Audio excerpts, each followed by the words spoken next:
Full Eagle exercise is a large-scale rear area exercise for the rear area security. It's a JCS exercise that brings augmentees onto the peninsula to assist in the combined defense of the U.S. base. Foal Eagle 93 is probably one of the last, if not the last, major JCS, air-based ground defense exercises conducted worldwide. It's an exercise that tests security police ground combat skills at the individual and unit level, as well as our ability to defend the main operating base in the Republic of Korea. The importance of the controllers to this exercise is twofold. They serve as a safety valve to ensure that we don't have injuries, that we don't have casualties, and that the exercise is conducted as safely as possible. And the second purpose that they serve is our eyes and ears, to record the exercise and to record the lessons learned so that we can improve upon it for next year and the following Foal Eagles. As far as the controllers, the controller process and their preparation, that starts when we request personnel to augment the exercise. We look for people with air-based ground defense experience, and those people that have possibly been stationed here in Korea before or that have been involved as a trainer or an instructor for air-based ground defense. Once we get them on the ground, we put them through an intense, usually 3 to 5 day training program. In that program, they'll receive base orientation, terrain familiarization. They'll be given refresher courses on such things as map and compass. They'll be briefed on the exercise thoroughly, the scenarios, what to expect, what their roles and expectations are. They go through a whole gamut covering not only their responsibilities, but what to expect when they're on the ground from both defenders and the OPFOR throughout the base. We'll let them know this facility's down for 6 hours.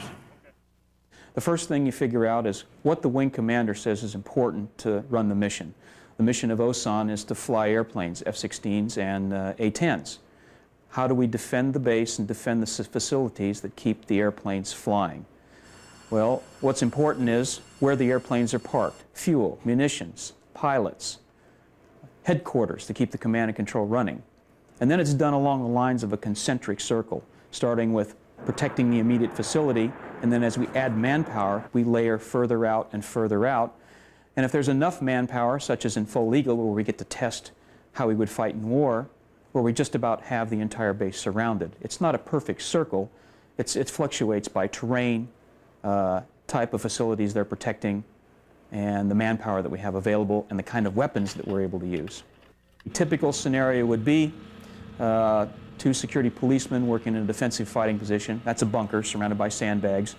Out front, they see 4 individuals moving across the front of them. Well, the first thing they're going to do is call that up to their higher headquarters, which would be their flight.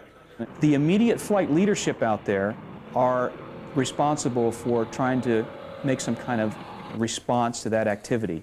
If they're outside the wire, the sector commander asked for mortar support. So we used high explosive mortar rounds, and we were able to take out the enemy. If they're on the base and they're running around on the base, they manage to get past our initial perimeter, then we have mobile response forces either on foot or in vehicles that will try to isolate the enemy, corral them up, and eliminate them. All the OPFOR on the road to Gate 5 have been terminated. We do have Korean Air Force stationed on this base. A couple of aspects are incorporated into our defense plan. One of them is air defense, and then they are also responsible for ground defense further away from the base. In a nutshell, we handle things on the base, the Koreans handle things off the base. Security police are the only ones on the base that are trained at detail and base defense. We in turn select people from the base. That's called the READY program.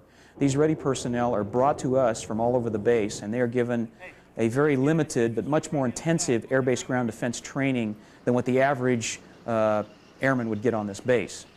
These READY personnel are incorporated into our immediate base defense needs, and they work directly with us. Osan takes defense very seriously. The Full Eagle air-based ground defense exercise has 3 different levels of activity.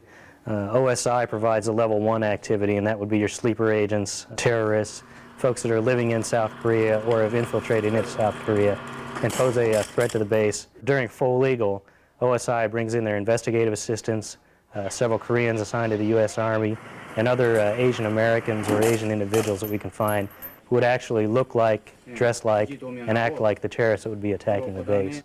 Those individuals would be detected by their suspicious activity, false line badges or ID cards, things like that. So it really keeps the base on their toes and gives them an opportunity to look for the type of activity that would occur during a war, and it gives them a chance to defend against that.